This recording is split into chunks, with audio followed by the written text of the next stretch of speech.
Hello there. I'm Scotty, and you're not. And to jump back into the Edgar Wright review series, we got Scott Pilgrim versus the World, and this is going to have a confession from Scotty. Around the time that this came out, I hated this movie. I did, and I hadn't even seen it yet. The reason I hated it is this movie came out my name is Scotty. My name is Scott, right? So every time a movie with the name Scott in it comes out, I get to pick it on. Scotty doesn't know because of Eurotrip. How about you do it, ladies and gentlemen, Scotty don't. Because of Gold member, Austin Powers and Gold member, and then I became Scott Pilgrim because of this movie. And so I automatically, after dealing with the Scott thing twice, and I like both of those movies, so I should have seen it coming. I did this movie, wanted nothing to do with it, and I'm gonna watch it. And then one of my friends bought it and said, "We're gonna watch it." And I don't wanna watch it. So we watched it, and I liked it, and yeah. And now I think this is probably. I think this is an awesome movie. Spoiler alert for my rating. I love this movie. All right, beginning to end, I enjoyed it. I don't know why it took this long for me to buy it, because the story here, Scott Pilgrim is dating a 17-year-old. Now, before you start wagging your finger and saying that's not right, it kind of isn't, but 17 is the legal age of consent. Scott's 22. That's 5 years, right? 17, 18, 19, 20, 21, 22. That's 5 years. Michael Cera looks like he's 17, so, there's that. And they haven't even held hands yet. So they haven't even done anything worth note. But it is Canada, so maybe it's not legal age of consent in Canada. But I'm just saying that before you start writing, oh, that's not right. They hadn't done anything. They haven't held hands yet. They're just talking, basically. And they never really get that far in this movie anyway. Because he has a dream about a girl with colored hair. And then randomly meets her. Her name is Ramona, played by Mary Elizabeth Winstead. And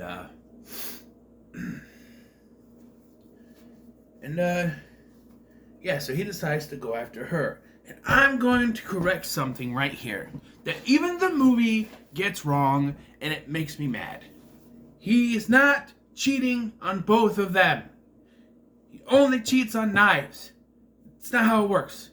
So he's dating Knives, and then goes out with Ramona and sees both of them at the same time. But since he was already dating Knives when he started dating Ramona, he is technically only cheating on Knives. That's how it works. He's cheating on Knives with Ramona.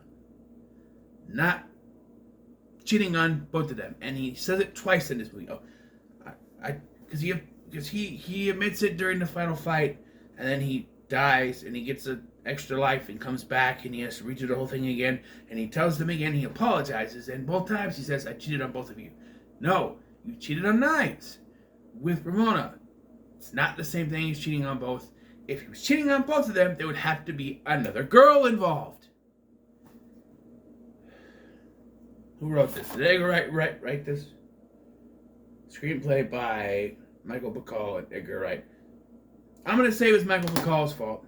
He doesn't know how relationships work, I guess. But, no. He wasn't cheating on both of them. He was cheating on Knives. That's it. Because as I said, if he was cheating on both of them, he would have to be dating a third woman for that to work. I'm just saying. Now, he starts dating Ramona, and he soon finds out that there's a league of evil exes that she used to date, and there's 7 of them that he has to fight. However, I feel like it's cheating because 2 of them are twins, and he fights them at the same time with his band. So I don't think technically 7 evil exes should count.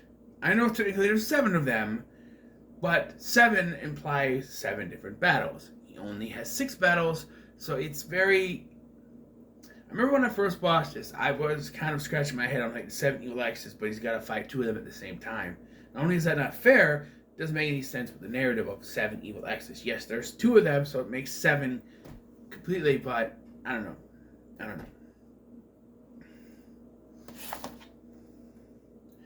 And so we have Matthew Patel, who's the first one, Lucas Lee, who is the Chris Evans character, the vegan guy, I forgot his name, who apparently gets superpowers from being vegan, the twins, which I mentioned before, her, who is like rip off of Hit Girl, but it's played by what's her name? She's not on her back. I forget her name, but apparently Ramona went through a phase. And then there is Gideon, who is played by Jason Schwartzman. Alright, so let's get into the positives for this movie. I'm going to try to do things a little bit different in my reviews, kind of not scattered. I may talk about the plot here and there as it pertains to stuff, but positives. I love the direction that Edgar Wright gives this movie. I love the special effects, the CGI stuff, the making it look like a video game, down to even having a pee meter when Scott goes to use the toilet, which is kind of like a silent catchphrase, and this is, I have to pee. And then pee meter. I love the comedy in this, especially with Kieran Culkin's character Wallace. There's one particular scene that always has me laugh my ass off. It's when Knives comes to the door, and she's like, "Hi, is Scott here?" And he's like, "You know what?" And Scott jumps out the window. He just left. I love that scene. It makes me laugh every time. It's fantastic. I like most of the actors in this, and most of the characters. I like most of the characters and most of the actors portraying them. All 7 evil exes, aside from the fact that it's kind of cheating with 2-on-1, I think are done pretty well. The vegan thing is kind of a, okay, whatever thing. Like, vegan gives you superpowers. Look, I eat vegan stuff. I'm not a vegan completely. And I know the vegan police can come and get me, I guess. But, I don't know. Giving you superpowers, I just had vegan chicken patties for lunch. Ow! No, doesn't work. But, and the movie star thing was cool. And I liked the fight with Gideon at the end where you fight and Scott loses. But then he gets extra life and comes back and wins. And it's like a video game. It restarts the entire thing. Like, everything restarts. Some of the dialogue is the same. Yeah. It's a little repetitive, but he only has to come back in there once. It's not like, Dormammu, I've come to bargain from Doctor Strange. But yeah, and I love Mary Elizabeth Winstead in this. I think she's great. I have some problems with the relationship her and Sky have, but we'll get to that in my negatives. But I think she does a great job. And I like the overall feel of the film. Like, you get that sense that Edgar Wright was trying to make this as video game as possible while taking from a graphic novel source. It was kind of putting it all in there. And they actually hadn't released the final book in the series yet, so they had no real ending. There's actually 2 endings from what I hear. One where he ends up with Knives, which I don't like because this whole thing is about fighting the 7 evil exes to get to Ramona, and then he's just going to go with Knives anyway. That doesn't make any sense. Even though they are the better couple, I will say I did like their scenes together, even though it gets too repetitive with her showing up all the time. Like, I understand she's supposed to be like a schoolgirl character and she's all hung up on him.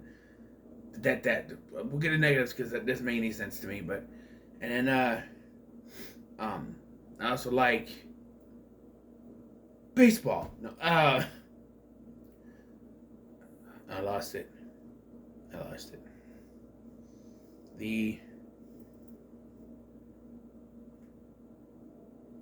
Mary Elizabeth Winstead, she's good. Like, the overall feel. Knife. Yeah, I don't know. I lost it.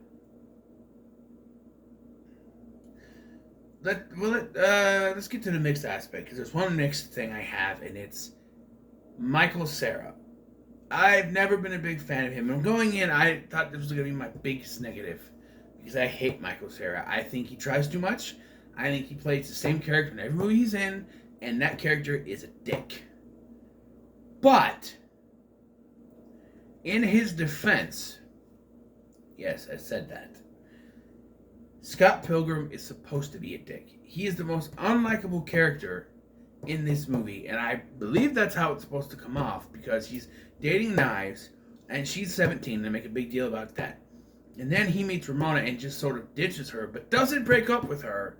He cheats on Knives with Ramona, and only cheats on Knives with Ramona. And just that goes after Ramona and everything, and it's like, yeah, he's a dick. Michael Cera plays it perfectly. I think he gets it down. That, you know, he got some mannerisms, like sitting there cross-legged waiting for a package he just ordered. It's funny. Nah, I have to pee. Line. Circles in his head what he wants to say. Yeah, I think he does a great job, but like I said, it's mixed because I don't like him. I don't like Michael Cera. I hate him. But I think he's good in this movie. I'll give him that. My negatives, though. The relationship between Scott and Ramona makes no sense. So he sees this girl in a dream and then meets her in real life. He finds out she delivers packages and gets a package delivered so she can deliver it to him. Even though there's no guarantee it's going to be her, but it is. He asks her out. She basically says no. And then later, he's like, oh, you want to hang out? And she's like, okay. And so they hang out, and she acts like she has no interest in him, like nothing's going to happen. And all of a sudden, she takes him back to her place, and then she goes to change her shirt. He walks in on her, and then they get in bed. And she's like, I changed my mind, I don't want to have sex with you. I'm like, okay. But do they? Because it cuts to the next morning. I don't think they did, but I don't know. It's really weird. This relationship goes a little fast, and it doesn't really make any sense. And then all of a sudden, he's got before he's even, when he meets her at the party, right, it's right after that he gets the email from Matthew Patel. And it's like, wait, he hasn't even asked her out yet. Don't you need, he talked to her, and did his stupid line about the fucking Pac-Man, used to be called Puck-Man, but they were afraid they're gonna put the F on it and make it Fuck-Man. I don't think that was a concern back in the 80s, but I'll give him the benefit of the doubt. But maybe it was. I don't know. It seems more of a modern thing to do, you know. But he just talked to her. All of a sudden, he's got an email from Matthew Patel saying, oh, I see we're going to fight soon. I'm like, wait a minute. I think there needs to be a rule here. He needs to actually ask her out before you can initiate this challenge, because he hasn't officially asked her out yet. He does later after the package, but she says no, and then no, you want to hang out, and they do, but that's after. But he gets the email right after he talked to her at a party. Maybe the scenes were out of order. No, because of the package thing. I don't know. I just think maybe they should have put it in later. I don't know. It just comes off as too soon. And yeah, that's about it. It's my only negative. I love this movie. I enjoy it very much. The fight with the evil exes. Each fight has its own kind of way they do it. I didn't mention this in my positives, but I like how they do it. This is kind of a fighting section. The first one, something Matthew Patel, whatever. He fights the vegan guy, and they have like a rock battle against the twins. And then when he's fighting the girl, he fights the movie star or whatever. He forces the vegan guy to drink half and half, and that's how he loses. Isn't half and half like half cream and half milk? I don't know. They both come from cows, so I don't know. And then when he fights the girl, he doesn't want to hit a girl, so you have Ramona using him as like a puppet to fight her, which is really cool. And then the fight, I already mentioned, the fight against Gideon at the end. Gideon shows up and gives the sex bombs, which I forgot to mention. The fact that they're in a band, the music in this is a big positive for me. I love the music. I love the one you have Eric Knudsen come in playing Crash and the gang or whatever. and the guys crashing the guys, and it seems like one word song, and then it's like it's over, and it's like it's not a race or whatever, and it's like fine, and then they play another song. That's funny. Comedy in this is good, and yeah, they just have the whole fight at the end where Ramona gets involved, and Knives gets involved. It's a fun fight at the end. So overall, I really enjoyed this movie. I only have really one negative, and that's the whole relationship thing doesn't make sense to me. And one mixed. But other than that, I just gotta say, when it comes to Scott Pilgrim versus the World, it's gonna go to the moon. Yeah, I think it's near perfect, but I'm gonna give it benefit of the doubt and just say it goes to the moon because I love this movie. So, what are your thoughts on Scott Pilgrim versus the World? Let me know in the comments below. Make sure to like, share, and subscribe. Thanks for watching. I've been Scotty, and I'll see you in the next one.